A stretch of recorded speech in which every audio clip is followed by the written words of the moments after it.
fact that we have a forum, I'm gonna call to order the meeting for the Saugus Board of Health, May 6th. We're gonna have we're gonna open the meeting right now, but we are gonna go into a closed session and then reopen the meeting. So, all in favor? Yeah, I was gonna say, do we vote to? Yeah. Yeah, We're I gonna think we vote. usually do a roll Motion call. to go in executive session. Yeah. All in favor? Aye. Aye. Okay. We will return shortly to open session.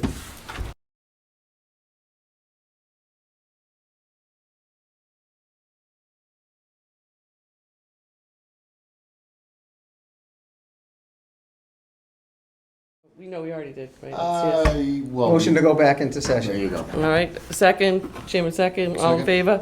Aye. Aye, okay. All right, so, on the agenda, we're gonna have,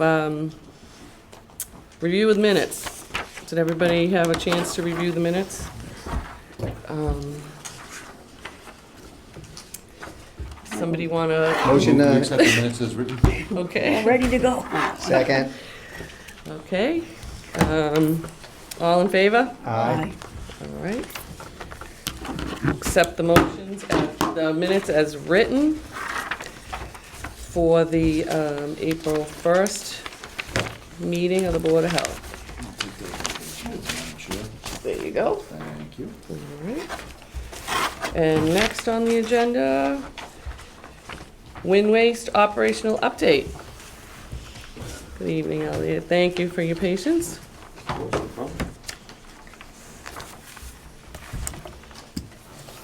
Good evening, Madam Chair, Director Freilich, and the rest of the board. Provide the operational update for wind waste Saugus since our last meeting on April 1st. So since our last meeting, the facility operated at approximately 97% boiler availability, processed just over 44,000 tons, generated just under 24,000 megawatts.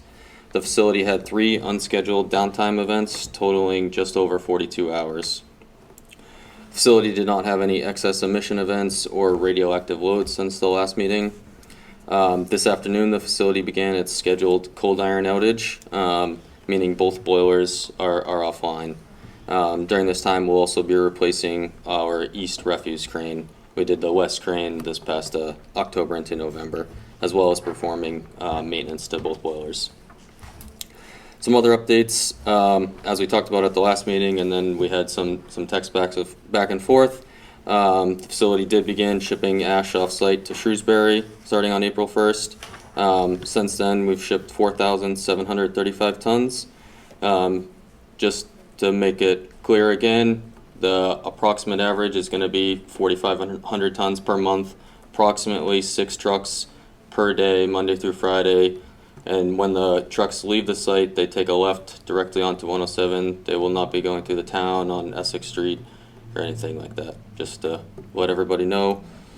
On April 8th, the Mass DEP made an unannounced visit to the facility to witness the ash loadout in that process and verify that the trucks utilized 107 for both entry and exit from the facility.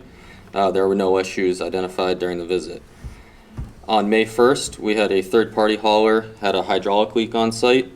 Mass DEP and Saugus Board of Health was notified of the spill because initially the thoughts were it was above the reportable quantity.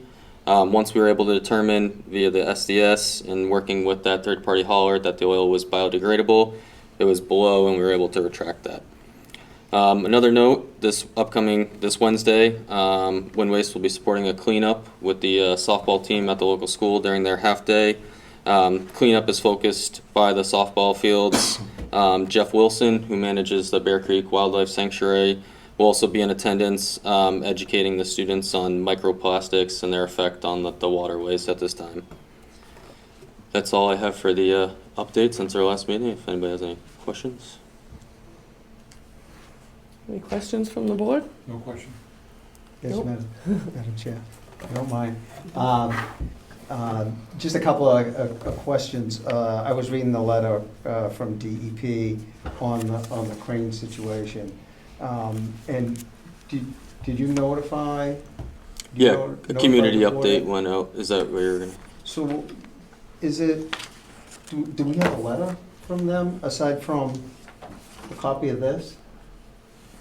So that was what we received at the office there. Do we have a schedule on when it starts and as described in the DEP letter? Yeah, condition 7, the notifications. An email will be going out to Mark Fairbrother, Rick Spieler, and the Saugus Board of Health with the, once we start the Okay, crane replacement project. Right now, it's just in the staging phase. So that email will be going out tomorrow. okay. Because the requirement in the letter states that, that we should be notified. Okay, yeah, was it 5 days? Oh, no, I'm sorry, yeah. It was how are you gonna notify the public? The public is notified on Friday with the community update that gets sent out to everyone that's subscribed. Is it in the newspaper?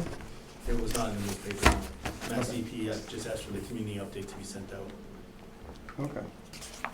So that's just through, like, social media and things like that, the update? No, it's through email.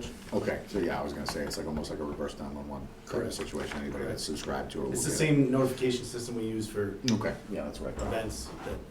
But it doesn't hit people who are non-subscribers, so, No, Just- they have to subscribe. yeah. So, it would have been nice to have some sort of notification. So we maybe will in the be getting newspaper. the notification of the project schedule and everything else So described in the on letter? April 30th, an email was sent to Mass DEP copying Madam Chairwoman and John Freilich with the schedule and Okay. all the appropriate contacts. Okay, I'll- great. I'll take a look into it, yeah. Yeah. Okay, great. I Thank you. And that was sent by me, if you're looking through your email. Okay, great. And when the roof is removed, I recall that reading about the Attorney General's actions and about a hole in the roof and fugitive emissions associated with that event. Are there gonna be problems with the roof removal during this process, as far as fugitive emissions? So so there's 3 emission units at the facility, the 2 boilers and the ash house. And the hole that was described in the Attorney General's investigation was in the ash house. I see. So that's where the fugitive emissions would be generated, because that's where the ash is handled and processed. This roof that's being removed is above the crane deck. Okay. And the facility's gonna be running the ID fans just as they normally would to bring all that air through the process of the boilers, except when we are cold. So this is it's a non-combustion area of the facility where there would not be any fugitive emissions expected. Okay, thank you. Thank you. Couple of questions on the excessive emissions report. So I was going through it and really didn't understand about the exclusion of data. How does that work? What data is excluded? Because it's clear that in the report, you have that there were no emission violations and everything else. But there's, in one of the first pages, it talks about exclusion of data. And there were 1, 2, 3, 4, 5, 6 dates, okay, with like 1 hour intervals of exclusion of data. It says magnitude of excluded hour. Is the magnitude the concentration? It's the ppm corrected to 7% O2. What's that? It's the ppm corrected to 7% O2. So Okay, the same as our permit limits are okay, in the same, what am I trying to say? The same units of measure. okay. So in other words, it's in unit 1, 2/20, on the date 2/20, there was a 1-hour exclusion of data, and it says magnitude of excluded hour, 575. And that That's- corresponds to that? CO at ppm corrected to 7%, O2. Okay, okay. So you can exclude a certain amount of data? You can exclude up to 3 hours during a startup, shutdown, or malfunction. Okay, So due to the volatility of the fuel, when you're either coming online or coming offline, you're allowed to exclude that data so it is not in excess emission. okay, great. One other question on Unit 2, Boiler 2. There were, seemed like quite a bit shut down, 299 hours out of 1884 hours. And of course, one had to do with the drag valve, which took a couple of days to repair. And there's 2 planned outages. Because on boiler number 1, there wasn't, it was just the drag valve that there was a shutdown. So I'm just curious about boiler number 2 and the shutdowns associated with it. You have the drag valve, 2 planned outages. Just curious about that. And then there's 2 other outages, the superheated tube and the economizer tube. I'm just curious whether that has to do with the baghouse? Does that have, what is? No, that's boiler pressure parts. So the superheat section is where the temperature is raised to 850 degrees Fahrenheit Okay. to meet the operating conditions of the turbine. Mhm. So yeah, that number 2 boiler is this outage event is when it has its annual, so it's a 13 to 14 day outage. So we do significant tube repairs during that time frame. Mhm. So that's kind of the driver there. That's the planned outages. Yep, that's a planned outage. So boiler 1, we have an outage schedule for each year laid out. So boiler 2, we had January, then March, and then May, Okay. our long outage. And boiler 1 fell in February, coinciding with when we were able to get the Millennium Techs in Cope's-Wolcott for that drag valve outage. So a little bit more on the outage as a result of the superheated tube and the economizer tube? So that's a failure of the pressure part, whether it's hot side corrosion or cold side. So over time, the tubes will wear. So whether it's a water chemistry side issue on like the economizer side. So the economizer is further back. So the flue gas passes through your superheater, then through the generator section, and then through the economizer. And then, so on the economizer, there's a number of parts that make up that section that allow for the circulation of water from coming into your boiler, then up to the drum, to the generating section, and then the steam on the upper half of the drum that is then superheated.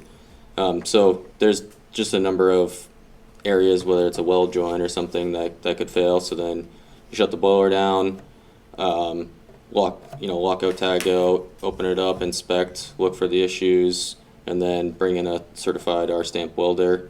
They make the repairs, hydrostatic test is performed, and then once deemed tight and ready, then you'd bring the blower back online. Okay, thank you. I'll second. Okay? Yeah. All right, thank you.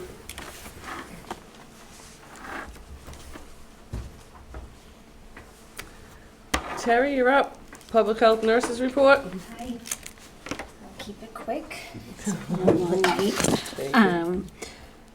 COVID remains the same. Again, 117 confirmed deaths since the beginning, March 1st, 2020. So that's good. We haven't seen any new deaths in this last 2 months. 23 cases of influenza, so that's definitely coming down. We did have multiple foodborne illnesses this month, but that usually happens after school vacation. People are traveling out of states and they tend to bring a lot of stuff home with them. Recalls, I just want to briefly touch upon Gibson Farm walnuts, if anyone has it in their home. please return them. Also, Infinite Herbs Organic Basil, again, if you have it in your home, return it. One quick thing I just wanted to touch upon this month, as most of you have probably heard, avian flu was found in cows recently. So got many calls and emails regarding that. And our milk, is it contaminated? So it was found in cows, and it's also found that it can be passed over in their milk. However, pasteurized milk is completely safe. The pasteurization process, if people don't know, that is heating the milk really high and then cooling it down so it doesn't spoil, kills the bacteria. So if you are drinking milk and milk products, please just make sure you look on the back and make sure it's pasteurized until we kind of get this under control. Since in 2024, we have seen 2 cases in Essex and 1 case in Barnstable. That is the avian flu in cows. So just don't panic, just buy pasteurized. Blood pressure clinic at the senior center we're having, also at the YMCA. I'm starting to do that. We did a Narcan training for the YMCA employees, which went really well. Working on getting all town employees Narcan trained. We're also having a diaper drive, so if there'll be a box in here at the Y in the town hall. And it goes to the food bank here in Saugus. That's great. Okay. Good work. Thanks, Terry. Thank you, Terry. All right, John, you're up. Health Director's report. I'll rifle through it as much as I can. Well, good evening, everybody. So I'll just jump right into it. So as far as food establishments are concerned, Five Guys and Chicken More on Broadway were given their permits to operate following satisfactory pre-operation inspections. They were also granted their certificates of occupancy from the building department. Interesting situation we have regarding Dumpling Garden and Stella's Pizzeria on Essex Street. So we're going to be issuing 60-day notices of suspension to them due to the fact that they've been running delinquent with their permits because of their grease trap situation. So we came to find out that there were no secondary grease traps at either location, and we requested that they submit proposals to us for installation, and that was in 2022. So what we're looking to do now is essentially put them on the clock and let them know that then if they don't come forward with proposals, we're going to just shutter them until until they do. So those are going to be going out this week. Pools and camps. This is typically the time of year where we get all of our usual applications. So all of our semi-public pools for our condos are coming in, as well as Camp Nyan and the YMCA camps. So just waiting on that. We typically do inspections for them in mid-June, but we're looking to start our inspections for pools starting next week, just because typically they want to open up on Memorial Day. Regarding housing issues that we had for the month of April. So we did have a pretty significant hoarding situation at Sherwood Forest Lane that we were able to get rectified with the help of Greater Lynn Senior Services. So we were contacted by the Saugus Fire as well as the building department regarding a pretty unsafe situation to the point where we had to issue an order to vacate to the owner due to the fact that, again, the place had 3 feet of trash, I mean, on every surface. So I'll spare you the details, but ultimately it was an unsafe situation for the owner. So we did issue an order to vacate. Luckily, I mean, Greater Lynn Senior Services had a pool of money available in a grant, which this person just happened to meet the qualifications for. So she was able to essentially struck a pot of gold. So she was able to get her unit completely cleaned out, as well as get on a routine cleaning schedule. So we did a reinspection, after a week of her being ordered to vacate the unit, and we found that it was, put it this way: when I first showed up to do the reinspection, I heard footsteps upstairs, and that was just that was a happy moment. So, like I said, we were able to get her basically a whole new place to live. So it was a good win from the Board of Health standpoint as well as for Greater Lynn Senior Services. So moving forward, we're going to be we're just monitoring the situation, just because she's a little bit older and she's frail enough that we want to make sure that she's able to take her trash out, because that's what I believe to be the case, was that she just wasn't able to. So moving forward, we're going to be taking a closer look at that. We did have a complaint at Stevens Pond Apartments regarding air quality, so we did do an investigation over there. It was purely cosmetic, but we did find that the tenant in question had both the cold air return and the forced hot air vents sealed off with bed sheets, right? So it was an interesting type of situation, but there were no air quality problems there. There was no real issues with housing code violations. So we basically just said, hey, let's get some air moving. You know what I mean? So it was funny because they pulled the sheet off of the cold air return, and it was just like, you could see the system going, finally, oh, thank God, Yeah. So it was so we cited the tenant in that regard, but we didn't, let them know that, let Stevens Pond know that there had been, some obvious kind of leaks in the ceiling at some point. So they opened the ceiling up and just verified and reflashed and kind of did the right thing over there. So didn't seem to be any other issues over there. We did have a recent rodent complaint up on Burnham Ave.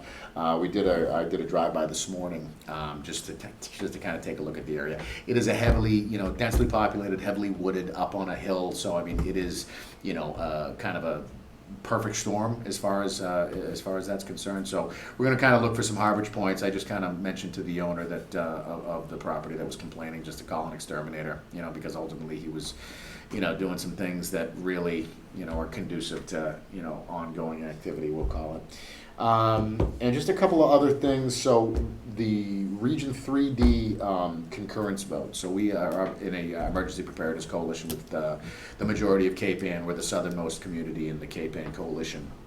And most recently there was a vote to concur with the budget, just the budgeting process from the state. So we get allotted emergency preparedness funds, as you guys know.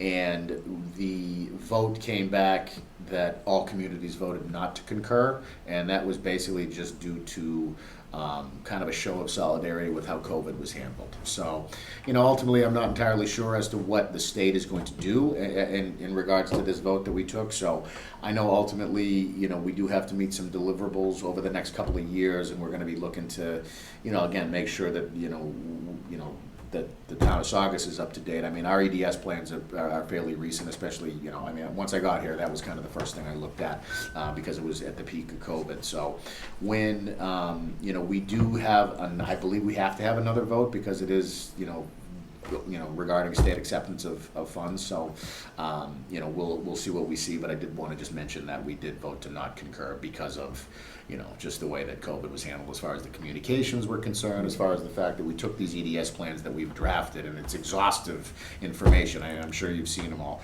And, they just kind of threw them out, and just kind of made the calls at the line, essentially. So, moving forward, we'll see what that happens. We did get a complaint at the beginning of the month regarding noise at Mount Vernon Street.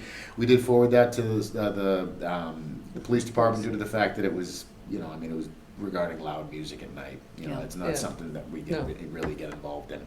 And then two ongoing things that are more of mediations than anything. We have a situation at 3 Scott Drive regarding flooding due to the placement of fill. So at this point, the owner has dug a retention pond to kind of bring the flooding onto his property so he can deal with it. It's kind of a tough situation for him as well as the neighbor, but ultimately there's a civil suit going on. So we're kind of just, on the sidelines for the time being, but what he did to mitigate the off-site flooding is sufficient in my eyes, I mean, so we'll see what happens. I mean, the only flooding that was reported was due to the beginning of March having like a foot of rain. Like, I mean, I know you remember, it was pretty wet at the beginning of that month. So that was when we got the initial complaints regarding the flooding per se. So we're gonna keep an eye on it, and we're just gonna see, what the next steps are. I spoke with the gentleman today. I know that conservation has disproved the amount of fill that he brought in. So, I did mention to him that there was going to be some fill that needed to be taken off. That being said, we did mention to people that were complaining that it's not illegal to fill your property, with the right, guidance essentially. So that's why there's a permitting process. So moving forward, we'll see what happens there. And then finally, we keep getting complaints regarding Angelo's gas station on Lincoln Ave. So the person that lives directly next to this property is just complaining about, idling and things like that. Kind of a difficult situation because, it's, it's a commercial zone and it's the nature of the business and it's the, they're operating within the, parameters of their hours of operation, and the question has become, well, how, how'd they get a permit to operate there because of, zoning says it can't be, 50 feet from a residential area. I mean, there's a bunch of different stuff, but ultimately I know that the property itself has been a gas station since the 30s, 1930s anyway. So, it's going to be kind of a, an ongoing thing that we're going to monitor, but, it's becoming more of a, anytime she's out on the porch, she's just going to snap a picture. And I've gotten 60 emails over the last week and a half. And it's been kind of the same picture every time. Is it because the people are lining up in front of our house? So we addressed this a little bit last year when she first came in to complain, and I reached out to the DEP about the idling laws in Massachusetts. And what I came to interpret from those laws is that, idling is,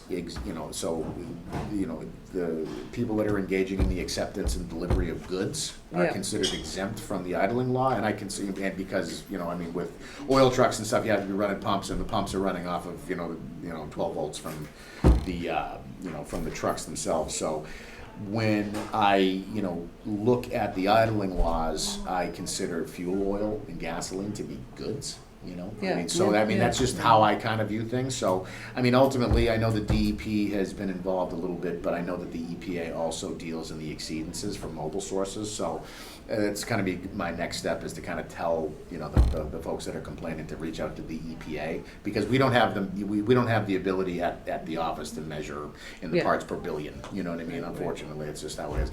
But, I know that the EPA deals with, gas stations and mobile source air pollution a little bit more in depth. So I'm going to forward them off to them, and we'll see what we see from there. But that is all I have for you guys. So if you have any questions from you, by all means. Any questions? Anybody? No? Okay, so for other business, is there any topics that are not reasonably anticipated 24 hours in advance of the meeting? I do not have anything. Anybody Do you? from the audience? Did somebody have anything? No? So, okay, all right. Are you sure? I know. Wands? Anyone? All right, and I think you covered all the general updates? I try to keep it as in-depth as I can. Next meeting date is going to be the 3rd of June. June 3rd, oh goodness. All right, Happy Memorial Day, everybody. Yes. oh my God, I know. half the year's Came all over. of a sudden. All right, somebody like to make a motion to adjourn until our June 3rd meeting? So moved. Okay. Second? All right, then we would like to adjourn until the 3rd of June. All in favor? Aye. Aye. And thank you, everybody, for your patience, and have a good evening.